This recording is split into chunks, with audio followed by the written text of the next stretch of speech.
makadi zvenyu. Inini zita rangu ndinoitwa Francis Murena, ndinogara kuManyami Park. So chazoita kuti ndizogara panapa nditaure, ndikuda kutenda, ndikuda kupa iri testimony yekutenda Mwari nezvandakaitirwa naMwari kuburikidza nemuranda wavo wavakatuma prophet kuda kwashe Jose. So rega nditange nditaure situation yandanga ndinayo. Inini ndakaenda kuPoland muna 2020. That was my first year of study kuri kuuniversity. So ndakangostada 1 year. Then muna 2021 ndakatanga kurwara, ndakatanga kuzvimba makumbo, kuita semunhu anenge afambisa, kuita semunhu akaneta, kuita semunhu anoshaya simba kana kutotadza kufamba. So ndakangofunga kuti iyi problem inokwanisa kuitika yekuti makumbo anorwadza semunhu anofamba, semunhu anotravela, semunhu anospenda nguva yakawanda akagara mumatrains. So in due time akatanga kutowedzera kuzvimba, akuita kunge ari kuiswa mweya here mukati, ndakutadza kutsika. That's when my friend akandi requestera kuhospital kuti ndombi rombocheka shamwari yangu. So first time vakaita home visit, vauya pamba pandaigara, vatoshambisikwa kuti kwewo uchiri wakagara kuno kuse you should be a patient, unofanira kunge wakaadmitwa muhospital. So there and then vakabva vatonditora vanditi takutokutorera ambulance tinde newe kupi kuchipatara. So ndakatanga kunogara kuchipatara. Ndagara muchipatara sezvinongoitwa muzvipatara, unotanga kutorwa matests kuti vaone kuti chii, because it's not something clear chavaiona kuti uri kurwara nei. So ndakagaramo muhospital for almost 2-3 months vachingoti tiri kutsvaga. Then I started losing my appetite, handichadya, handichakwanisa kumuka, maziso azvimba, kwatanga kuzvimba kumusoro zvichidzika zvakangodaro, kusvika ndatogaina weight yanga yakawandisa, yanga isiri unnecessary.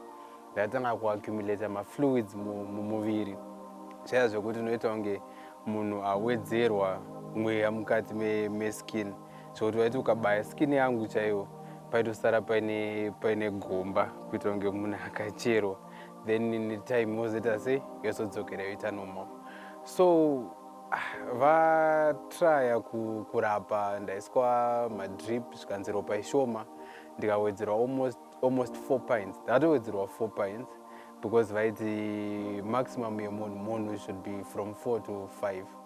Akaita less than that, kana kuti akazowedzerwa 4 pints, it means kuti unenge usisina kana ropa. Vapedza kuisa ropa iroro zvikanzi ropa randaiswa harisi kumechana nerangu, so rikufanira kudrainwa. Vabva vatina ropa rere, vabva vandisa rimwe, zvabva zvaramba kushanda. Ndabva ndanzi akuda kuitwa plant yema-blood cells, ndabva ndatransplantirwa ma-blood cells, zvikaramba kushanda. Vakasvika pakundisainisa indemnity form rekuti takuita zvese zvatafunga, because your condition at the end vakazoti hanzi une inonzi lupus erythematosus. So lupus erythematosus is a form of cancer yekuti unenge wakunzi your body is self-sabotaging, iri kuataka any vital organ yaunayo, be it your heart, be it your kidneys, be it your lungs, be it your blood. Saka wakuti ndikaita chironda hachipore, because my white blood cells anofanira kunge achipodza chironda, haachashanda, akutoshanda se-sabotaging factor in my blood. So ndakaita nguva yakareba zvikanzi takuda kutora bone marrow yepahipu tinyazoona, because tatry mascans ese hapana chatiri kuona. Zvinhu zvako zvikuya zvakanzi mascans ese ari kuya ari negative, you are well, but still ndaisagona kufamba, ndakangozvimba kutoita muti chaiwo kusimba kudai, asi isiriyo weight yangu, isiriyo normal state yangu. So ndopo ndakatanga kucommunicata kumba semunhu anenge achitya kuti mama ndiri kure vanogona kurohwa nehana. Ndakaita kungovanisa ndavaudza, so ndaiti pandaivaudza ndaingofona just a normal call, no videos, no nothing. Saka vaingonzwa voice, but iye she could notice kuti munhu akuita sei ari kurwara. That's when mumwe nesi akandotisuggesta nzi shamwari, necondition yauinayo ikai wadi waudza vanhu zvazviri, because anytime you could lose your life, unogona kufa. So kana ukufunga kuti uchapora anytime soon, dai wamboita sei, wambofunga futi. Kana uchida ndipe nditaure nawo. Then I gave her the phone. So language barrier vanhu vanga vasinganyatsonzwisisani, saka iye akangotaura banga zvazvingori, kuti mwana akurwara but state yari anogona kuita sei, anogona kushaya. Saka mama vangu vakafamba kwakawanda vachizamawo kubatsirwa, machechi vakaenda until ivo kutsanangura kwavanoita vanoti kuti vazowana profit kuda kwashe Jose vakasendera munhu picture rangu asiriye, zvokuti vakangoti semunhu anga ari overclouded aine stress, vakati vachida kutosenderawo shamwari yavo nezvandanga ndaita by then, vakabva vaklika contact isiriyo. Then iye munhu wakasenda ndopakati vakati ko what happened, mwana akaita sei, ndopakatanga kuti ndasikatodosendera anzi ano zvekutoti watondisendera zvisina basa, ndatoona mwana akaita sei. Anzi mwana ari kurwara but chirwere chaakurwara nacho chikunzi hachizivikanwa, hachizivikanwa chirwere chakaita sei. Anyway hazvina basa, rega ndikupe nhamba dzaprofet, vanonzi profet kuda kwashe handiti. Saka pavakapiwa nhamba dziya vanoti ivo vakarifewa kune munhu asiri, asi munhu asiri wavakarifewa tu ndiye akazovarifewa kunani, kuna profit kuda kwashe Jose. Vauya kuna profit vakatopererwawo nekuti vanga vafamba vaneta, vazama zvese zvavanofunga, mishonga yese yainzi wakuzamirwa ichi chichiramba, wozamirwa chimwe choramba. Ukaona panoungana varungu 7-8 madoctors akastada, hameno kuti vakastada mabhuku mangani, kusvika ivo vega vawirirana kuti izvi hatichazvigona, hatichaziva, taakuda kungoitawo experiment kuti tikazowana munhu ane similar situation tinokwanisa kumubatsira. So it was now like I was now like a laboratory kuti ndakutoshandiswa kuita case study yekuzobatsira vamwe vanhu, which means kuti indaigona kuzoita sei kusapora pasituation. Ndopa vakandifonera zvikanzi uri free here kuita video call, nekuti profit kuda kwashe Jose vakati ndokumbirawo kumuona mukomana wacho. Ndo pandakatanga kutovaona inini, ndatanga kuvaona vabva vanditi une mvura here, ndandisingagone kumuka, ndaitaura nemaziso. Dzimwe dzenguva ndaiti ndikabvunzwa chinhu ndainonoka kureply ndichitofunga mukati kuti munhu ndamupindura, ndozonzi hausati wapindura tati wakadii hako. Ndokutaura kwandanda kuita zvireva kuti upenyu chaihwo panga pasisina. Saka vabva vanditi une mvura here, mvura ndokwanisa kutorerwa mvura nanesi. Nesi abva tora mvura paipai, anzi mvura indoda kuinamatira. Ndega mukati ndakatoti kunamatira mvura shuwa munhu watopora, asi yanamatirwa kudaro zvikanzi pese pawachinzwa nyota chitanga kunwa mvura iyi, chero ukanti just use it as you're using normal water yekunwa yekuita sei, shandisa mvura iyi. Ndopandakatanga kunwa mvura iyoyo. Ivo vakanditi hanzi mwana wenyu ndoda kumupa 2 weeks. Havana kumboita munamato wakareba, vangoti it is well, pane mwana uyu ndakunamatira kubvisa rufu, zvakawanda totsanangura apora. Ndega ndikatoshayiwa kuti zvino unopora uchibuda musituation yakadai. Ivo ana mazvikokota vasvika pakutotiwo isusu takawanda kudai tiri gurumwandira tazvitadza. Hama ndakatanga kushandisa mvura iyayo, ndanzwa nyota ndanwa. Ndega ndakatanga kutonzwa bhodhi yangu yakutanga kuchinja, ndakutanga kumuvha paipai. Ruoko rwakwanisa kutombouya kusaidhi, ndakwanisa kugara pambeti nekuti nguva yese ndaigara ndakarara. Pandasiyiwa ndiri ndo pandaidzoka ndisikowanikwa, wototoswedwa kusiko 10 nemanesi wogezeswa. Ndaisagona kufamba unogeza ndega kana kuita sei. Zvadaro ndakabva ndanzi hadi kumbouya mukomana uyu tamuona, because mabattles ake mamwe acho atori physical. Saka akauya akagara mupresence yaMwari, achigara kwatinenge tiri, kwatinoita ma1-on-1, kwatinoita sei, pane zvinhu zvinotanhaurwa naMwari paari, mbichana achipora kusvika ndatoona kuti munyika dzemweya mwana uyu haita sei, haarwari. Ndosaka zviri kunzi nemadoctors hapana chatiri kuita sei, chatiri kuona. Ndakadzoka ndaiweya almost 67 kgs, but pandakadzoka muna June of last year, ndakadzokera kuita 51 kgs kubva ku67. Ndanga ndangokapepa kekungoti ndaiuya ndichirara muchechi, ndaiuya ndisingagone kugara, ndaiti ndikatanga kurutsa ndisina kudya, ndandisina appetite, ndisina kunwa mvura, ndaiti ndikadya ndaigona kungotarisa chikafu ndotosiya chakadaro, ndonzwa kuda kurutsa ndisina kudya. Ndairutsa half bucket chairo remvura, mvura isina chinhu, isina chii, yandisina kunwa, yandisina kuwana muchikafu, kuti yaibva pai hapana aiziva. Saka ndaingoramba ndichibatsirwa naprofeti. Idzi dzimwe nguva utomboda kuti ndikunamati, ndoda kungoti ndingokubata musoro. Zvinhu zvinenge zvichikutambudza zvinogona kutongotiza nekuti pandinenge ndiri hazvisvike. Saka gara uri mupresence yaMwari. Ndakaita nguva ndichingouya one by one ndichipika. Ndakauya ndichinwa mapiritsi 52, ndainwa 56 actually, ne2 mainjections andaifanira kuzvibaya ndisati ndadya neafter ndadya, makuseni nemanheru. So it was 2 mainjections ne56 mapiritsi, 18 makuseni, 18 masikati, 18 manheru. Zvokwana zvakadaro. Ndaita kutora list yekutarisa mapiritsi angu kuti iri ndanwa here ndocheka, iri ndatora here ndocheka, iri ndacheka here ndichicheka pachecklist yaya, nekuti aigara atori mukabag. Ngona munhu waugara nesaga remapiritsi uchifanira kumanwa ese. Mamwe ainzi unonwa before a meal, mamwe unonwa after a meal, mamwe 30 minutes before chakadi. Zvine tumaconditions twandokangowanda. Asi kubva ipapo profeti vakanditi achasvika pakutanga kutanhaurwa zvishoma nezvishoma, achidzikiswa mapiritsi ayaya, achidzikiswa, ende zveshuwa ndikataura nhasi kuti ndiri kunwa matablets 3 vanhu vanogona kutoramba, kuti hazvisi kuita, nekuti kwaakabva kwacho kubva ku56 kunonwa 3, handichanwa makuseni, masikati, manheru, ndakunwa makuseni chete. Saka ndoda kutenda Mwari zvikuru nekuudzawo mumwe munhu anokwanisa ari kunze uku kuti hapana situation, as long as situation usina kuzvarwa nayo, wakazvarwa uri normal, zvese zvinotaurwa nemachiremba kunzi wane permanent condition, wane condition yekuti wakurarama upenyu hwese uchinwa mapiritsi, naMwari hapana condition iri permanent.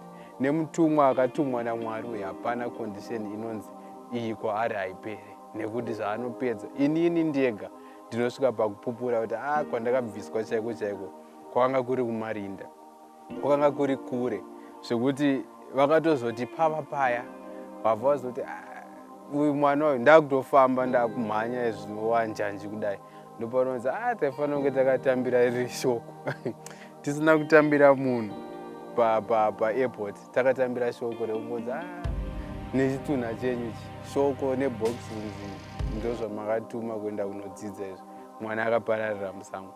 Saka ndoda kutenda Mwari, ndoda kutenda naivo profeti vachona, nekuti hondo dzavakarwa, hondo dzavakarwiswa nadzo dzakanga dzakawanda nedzakanga dzakashinga. Inini wachona ndakasvika pakuneta pakunamata, kuti unototi uchiti Mwari mashoko obva apera, zvese zvinobva zvakuremera, zvairemera mumwoyo. Kuti utaure unotanga kutenda uchiti chii, unotanga Mwari wacho unotanga kukumbira papi, uchienda kubva pastage ipi kuenda pastage ipi.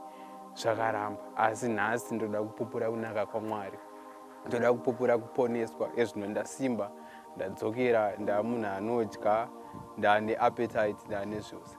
Saka ndoda kutenda Mwari, ndotenda naprofeti kuda kwashe chose. Ndokurudzira mumwe munhu ari kunze uko kuti dambudziko ringakura sei, dambudziko ringakunetsa sei kwemakore mangani, asi ukauya kuno kwaitwa zvishamiso, kwaponeswa vanhu vakawanda. Ndine mabrothers angu ari papa anokwanisa kupupura kwavakandiona, ivo vachona vaitodzunguza musoro. Vana vamai vangu vakandiona ndakarara so mangwana kunoedza, chero amai vangu vazondiudzawo ndapora kudai kuti ndaitozivisawo kuti mangwana tinoriona here zuva tisina kunzwa kuti munhu haachafema. Asi nanhasi ndinotenda Mwari kuti ndakaponeswa, ndakasvitswa pano. Makadi vanhu vaMwari, inini ndinoitwa Mai Francis Murena. Panapa ndine vana vangu vairi. Francis ndiye ari kuruboshwe kwangu, uyo anonzi anoti Daishe, anoteerera Francis. Asi zvandauya pano, ndauya kuti nditende Mwari nezvaakandiitira kuburikidza nemuranda waMwari anonzi profeti kuda kwashe Jose, nekuda kwaFrancis, nekuti Francis akanga ari kuPoland kuchikoro, asi akasvika pakutadza kudzidza nekuda kweurwere hwakanga hwamuwira. Akarwara zvekuti akasvika pakumira chikoro akadzoka kuZimbabwe. Kuno kuZimbabwe tinoti munhu akarwara anoenda kuEurope kunorapwa, asi kuEurope vakatadza kurapa condition yemwana uyu. pakataurwa zvakawanda pamusoro pekondisheni yake vachiti muviri wake uri kujenerata maantibodies anozvifaita. Akazvifaita ari kukuvadza mavital organs, akanzi makidneys akuvara, akanzi hati yakutadza kushanda zvakanaka, ropa rakoresa, akambonzi aita mafluids akazara mumuviri, vachiti kondisheni iyi hairapike, iri dangerous ende iri riski. Kondisheni iyi haagone kana kuti atofambe kubva ikoko kuya kuno.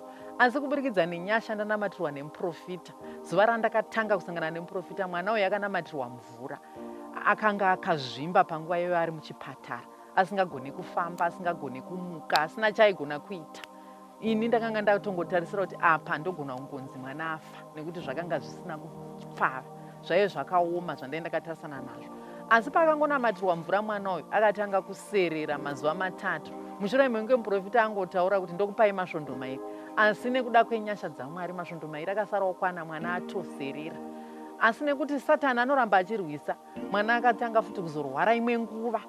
Paakarwara takazosvika pakudhisaida kuti ngaadzoke kuno, nekuti machiremba ikoko anga kutaura zvokuti taakutongozama, tashaya kuti chirwere chako ichi tokubatsira sei. Ndo patakati kwete, mwana haangaitwe maexperimenti, ngaazvaadzoka kuno. Achidzoka takasvika tichiona muprofita. Muprofita akataura kuti mwana uyu mweya wakaipa uri kumukonzeresa kudai. Mwana akanamatirwa zvokuti paitaura machiremba kuti mwana uyu hapore, condition iyi it's for life. Musi waasvika akauya aine mapiritsi guchu, mabhegi 2 emapiritsi, achinwa mapiritsi 54 nekuzvibaya majekiseni pazuva rimwe chete. Asi takasvika kuti kuramba tichinamatirwa, tichibatsirwa nemunhu waMwari, tichiramba tiri mupresence yaMwari, akasvika pakuzonzi akurijisirwa mapiritsi. As I speak zvino akasvika pakunzi chinwa mapiritsi 3 kubva pa 54. Kubva pa 54 ipapo pa3 anwa, patakaenda last time kureview, chiremba chaiye akasvika pakubvunza kuti munonamata kupi. Akashamisika nekondisheni yemwana kuti vakanga vachiti hazvipere, but akasvika kuti zvese zvatati tichitsvaga zvichiramba kuenzanirana mumwiri make, vachiti ropa rake harina mamwe makomponents zvakati hazvisi kubhalansa, mavitamins ari kurasika, zvakasikonzi zvese zvabhalansa, mwana apora. Asi haana kumbopora nekuti machiremba arapa, nekuda kwekuti shasha dzakatadza, akarapwa naJesu through muprofita watakapiwa naMwari anonzi profeti kuda kwaSejosi. Vakazvitaura kuti mwana uyu muchasvika pakunzi haachanwi mapiritsi, enda henyu kuchipatara, asi mweya wakaipa ndo wakabata mwana. Saka ndoda kutenda Mwari kuti ukuru hwaMwari hwakaonekwa, ukuru hwaMwari tiri kuhuona. Dai mwana uyu akavigwa asiri muranda washe, akagona kumira akati ndoda kurwira upenyu hwemwana chete, zvimwe zvese izvi kwete, nhasi mwana tinaye nekuda kwenyasha. Saka ndoda kungotenda ndichikurudzirawo vamwe kuti rambai makashinga pana Mwari havanyanzise. Mwari vanorapa, Mwari vane solution inotadzwa nemunhu, Mwari vanayo, nekuti ndiMwari vanozviratidza. Ndinotenda. So vana Mwari makasimba here. Inini ndoitwawo anotidai Murena, ende panapa ndakagarawo nemhuri yangu. This is my mother on my right, vanoitwawo Mai Murena, senemu yedu tese. On my left, this is my brother Francis Murena. So nyaya yatova nayo nhasi kupupura kupona kwakaita mukomana ari kuruboshwe kwangu. Literally we could see kuti things went okay, because when he returned from Poland, because he was at university, he was doing varsity abroad, so he had to come back just because he was sick.